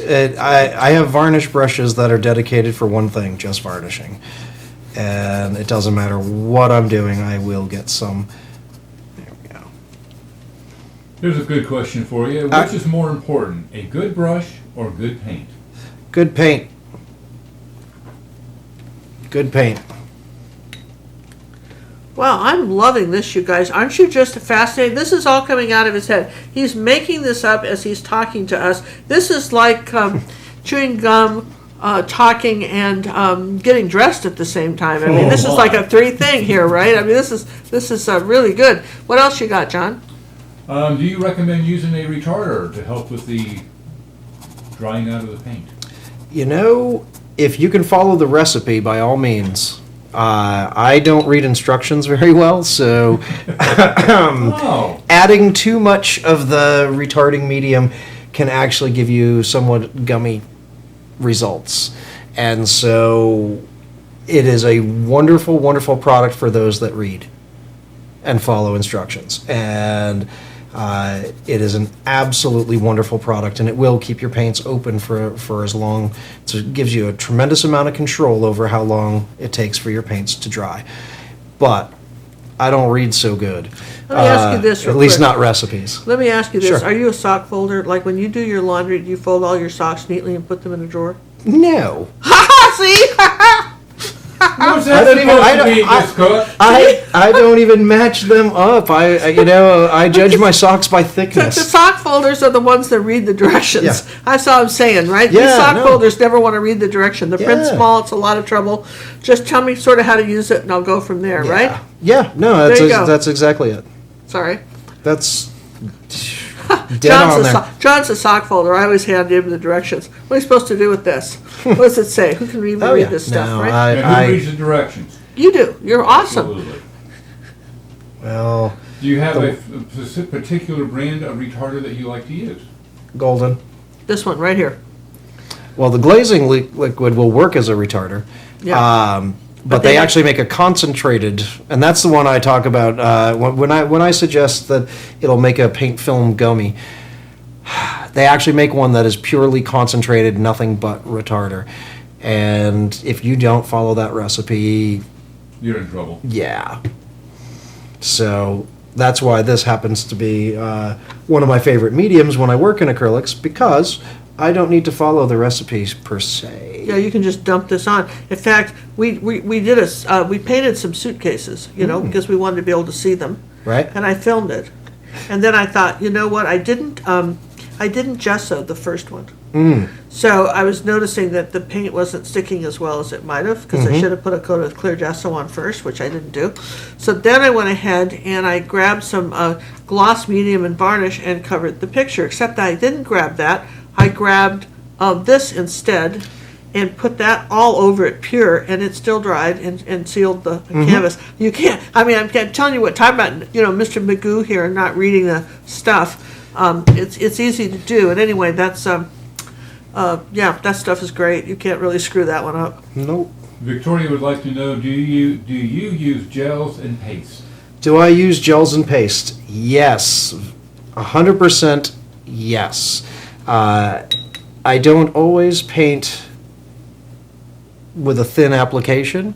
Sometimes I go very, very, very heavy impasto, almost 100% knife painting. So, yes, I prefer paste to gel personally, but that's just me. So, but they're 9/10 the same product. So which brand of gel do you like? I use golden. For acrylics, right? Yeah. Golden, yeah, the acrylics. Yeah. Now, maybe one time, we appreciate you coming here today and painting this. Maybe one time you might come and do us a palette night demonstration. Ooh, I might do something like that. Because that's kind of fun. Everybody would love to see you use the different gels and talk about the different stuff. Absolutely. And I'll come again. I'm having fun. Are you having fun? Yeah. And you're not feeling like you're on the camera. You forgot about the camera now, aren't totally you? forgot about the camera. What camera? Well, there's no Exactly. camera. We're just sitting here painting. We're just sitting here painting and just So getting long it as in. I'm painting, I'm good. All right, so you're painting. Yes, you keep going. So what else have we got, John? There's a lot of questions coming in. Well, let's scroll. I got to look through them. Okay, people are scrolling. People are thanking Daniel for coming. You're welcome. We hope to do this again. We'd like to see this more often.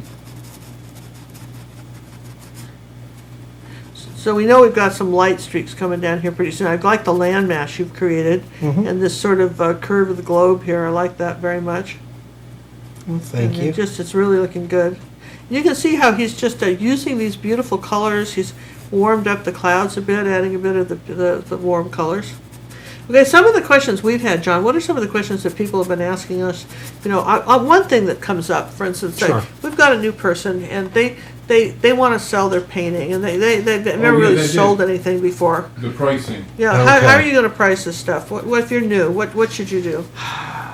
The hardest part of pricing your art is really figuring out, does anyone like it?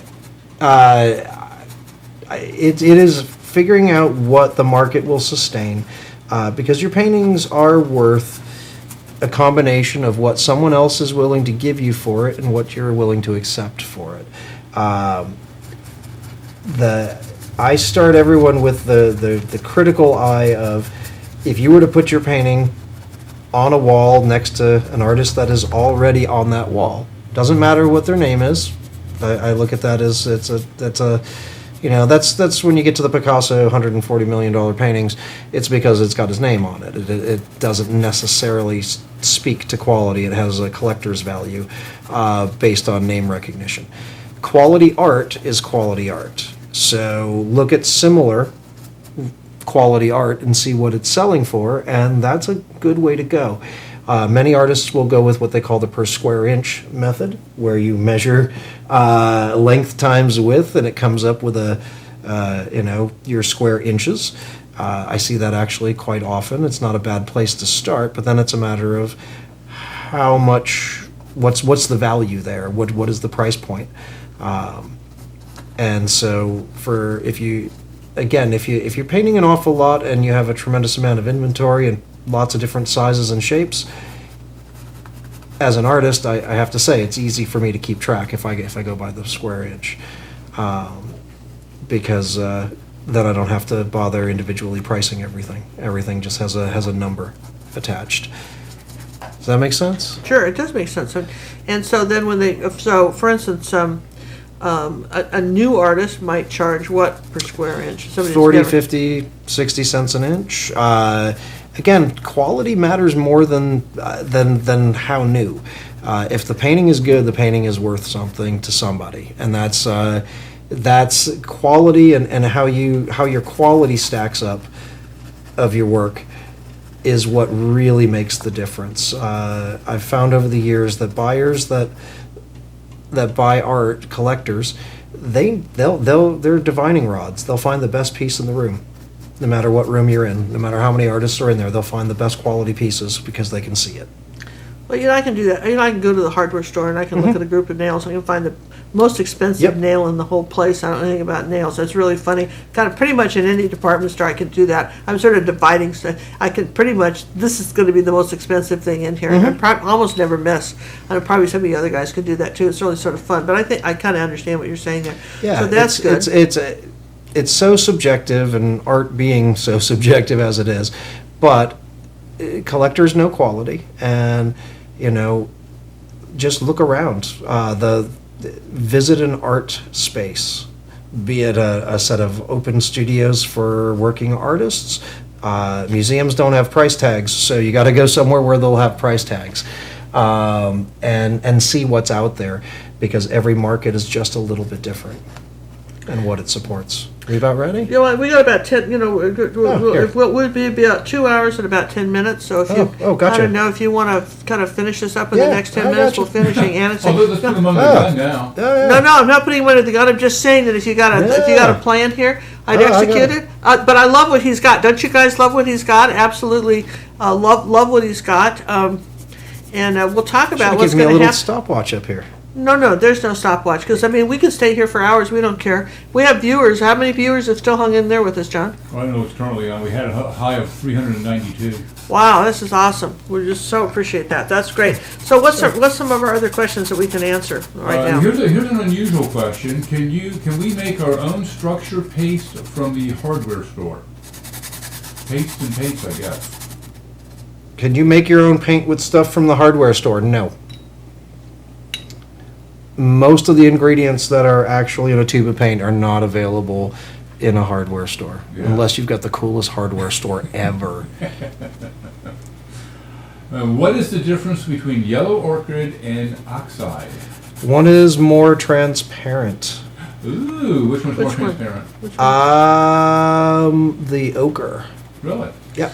But for instance, like Matisse makes... They're both made, and actually the other difference would be one is traditionally made from natural yellow ochre, synthesized, or natural, what is it? It's yellow oxide. So it's, and then there's also a synthetic yellow iron oxide. So but even that distinction has been blurred over the years. So really, it comes down to, because the shade of the color or the hue is virtually identical. So, like, for instance, this is all I've seen. For instance, I have this yellow oxide. Matisse makes yellow oxide gold, and I haven't really seen any of the major brands carry yellow ochre, but I know some do, particularly in Europe. One of the things I'm seeing is that, for instance, camel paints somebody says I'm using camel paints. They're from India, or I'm using some. I don't know anything about what is the top brand of acrylic paints that somebody could buy in France or that's not Liquitex or Golden or Matisse? Because Matisse is just the United States and Australia. I would think that in France, Liquitex would take great umbrage because their main warehouse is in France. Liquitex's main warehouse is in France? Yeah. Really? Yeah. I thought it was a United States company. Nope. Really? Well, there you go. Our day has not been wasted. Then you also have Les Chaux, and then you have Sennelier, which is another one of my favorites. I love Sennelier products. And then there is Charvin, and that's another one that I absolutely adore, and their acrylics are very interesting. Wonderful color formulas. So Europe's got it down. They've got they've got the longest history with this stuff coming in tubes, so being pre-made for you. So let's go back to that hardware store for a second, shall we? Sure. They want to know, like spackle. They're talking about a paste. Oh, to make a paste. Okay. Although spackle and wallboard, and there's a whole bunch of other fun things that you can do at your hardware store that'll give you a pretty good. There's not enough acrylic emulsion in it. They're similar, but there's not enough acrylic emulsion. If you were to try and make your own modeling paste from that, what's going to happen is it will crack over time on the flexible surface, and then the amount of gypsum or whatever inert powder they're putting in is so highly absorbent, you'll end up with these little powder marks underneath your acrylic film. So Trust me, we've tried. So now, if you were to take and you wanted to get your own paste, get a mask, a really good one, and you can actually take just gel medium and mix in marble dust, which you can find at the hardware store, and then try and get that to a good. It's like making gravy. I mean, you try and do that with no lumps. Yeah. Because gravy you'll forgive it. Your painting you won't. So, certain things are worth the expense. Interesting. That's so interesting. Now, for instance, someone will ask me, for instance, we sand the canvas, and that this question comes up a lot about when you buy a little cheap canvas, is it worth gessoing again? Would you gesso it again, or particularly canvas board and stuff like that? When would you gesso a canvas again? If you can see through it. That's hold it up to the light. If you can see through it, it might be worth an extra coat. That's if you don't like the surface, because truly the biggest difference between your inexpensive canvases and your more expensive has to do with thread count or the weight of the fabric. How many times perhaps that they did set a primer to it. But the biggest difference I find is the thread count. And inexpensive canvases tend to be lighter weight, 8, 9, 10 ounce cotton, versus your heavyweight professional canvases will be 10, 11, 12 ounce cotton. I'm holding this up to the light. Can we see through this? Would you say we could see through this? A little bit. A little bit. It's not bad. It's got a good primer layer. I guess I should put my hand behind it and see. Yeah, it's not so bad. Not so bad. There's a little bit of shadow there, but depending on. Okay. What do you say? That's what we call this stuff. Yeah. So all right. So those are good things to know. Yeah. And John, could you please ask my question? If I ruined my paintings, not putting an isolation coat and just spraying them directly with golden spray varnish? Nope, haven't ruined them. Have not ruined them. It is recommended, not required. The reason they recommend it is if you ever choose to remove the paint film, or the varnish, you have to use a little bit of mineral spirits, and if it was a different varnish, it would be a little bit of ammonia. And in order to do that, you have to apply that to the front of your canvas. And you gently, ever so gently, rub in circles to get that. So let's imagine I just dipped this in mineral spirits. I'd be running in a little motion. Every so often, you're going to see some of your paint because it will eat into your paint film. It's not anything that'll destroy it completely. It's just It's just for best practices, more than anything else. What does Daniel think of Turner Color Works acrylics? Absolutely adore them. Turner is a Japanese company that makes some of the best acrylic paints I've ever worked with. Their acrylic gouache is a wonderful matte acrylic. Well, there you go. You carry them at Jerry's? I carry their acrylic gouache at Jerry's. And I You'll love, have to love, let me love. try it sometime. Yes, I will load you up. Would you load me up with that? We'll experiment, you guys. What about gesso on wood?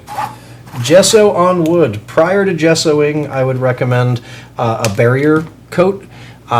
Most of the wood that you're going to be working with is going to leach oil and tannin and all sorts of things into your paint film. And so Golden makes a product called GAC 100. It is absolutely wonderful. It's made to prevent surface-induced discoloration. Yeah, I read about that on their website. Yep. GAC 100. Wow. It's a completely formulated for putting over wood or other substrates to keep anything from leaching up. From leaking through, yeah. I've got a question for you. Sure. For instance, if someone has a question about a particular brand of paint, like for instance Golden, do you recommend them calling or going and looking up some of these Always. questions on the website, their website? And are they pretty nice about talking to They're- customers? Golden answers my questions. I am a little bit of a know-it-all, but it's not because I was born that way. It's because customers ask me questions and I need answers. So I generally get most of my answers either from reading a book or going straight to the manufacturer and reading. Calling them is a lot faster. So if someone asks me a technical question, I make a note and as first chance, give them a call and try and reach them, and then I bury them under about 12 to 15 that I have stacked up because I get a lot of questions. Well, let's just give Daniel a hand here, you guys. Woohoo! Yay! Yay! This is fantastic, isn't it? Look at that, isn't that? And it feels like an oil painting the way he's done these acrylics, doesn't he? Look at the blending and so. He even came in with the light on the horizon. He put in the foreground. These are fantastic. I hope you guys really enjoyed the show today. Again, subscribe to our channel. We're going to try to have Daniel back and maybe showing us some palette knife stuff next time. But if you like this kind of thing, please, I know we've appreciated all these comments. But they go away. But they go away. So if you have any questions or comments that you need answered, when this will give us YouTube takes a little bit of time to kind of coordinate compile the video once we stop it, and then it'll be permanently up on YouTube. Come on back and give us some feedback on what you thought of the show. Let's get some likes on here, you guys. If you liked it, give us a thumbs up. Daniel's corporate will be sure to watch this, so you got to say some nice things about Jerry, so that they you feel better good say about nice this. things. So you My guys- job depends on it. Come on, you guys. Let's say nice things about how much you appreciated Jerry coming, and we'll say good night to you guys. Thanks very much. Now, before we leave, what are we doing with the painting? Well, we talked about that. Daniel said that we could either put it in an auction or we could do it as a giveaway. Maybe we'll Absolutely. I would think an auction and the proceeds go to the scholarship fund. proceeds go to the scholarship fund. So maybe we'll have John put that up on the auction page as a special auction, you guys. You're getting a lot of applause at all the little emojis. All right, Yay. so all right, Imagine so seeing the emojis. imagine that. So all right, we'll have John take a picture of that and put that up on our auction page this week. Let people know it's there. That'll be a separate auction, and we'll run that for about a week. Thank you, Lisa, for the donation. Appreciate it. Thanks, Lisa. Someone is asking, my question is whether Daniel will marry me. I don't I'll know. leave that to you, Daniel. Does she come Hey, with the thanks trust fund? everybody. Appreciate you coming tonight. We're going to sign out. You guys are done over there, right? Yeah, we're done. We're good. All right, I'm going to say goodnight to Chester and Sammy Night, you guys. Good night, guys. and put up our thumb. All right, there he goes, guys. Hey, we appreciate you coming. We will be back tomorrow night, same crazy time at 7:30 p.m. Central Time. Ginger will be doing the Twin Autumn Falls. What is it? Twin Autumn Falls. Twin Autumn Falls. You don't want to miss that exciting episode. We appreciate you joining. If you have not subscribed, please do so. If you give us a thumbs up, please do. If you give us a thumbs down, go to another channel. Thank you very much. Have a wonderful evening, everybody. Bye. Night, John. Good night, Ginger. Good night, Daniel. Good night, Good night, Daniel. John.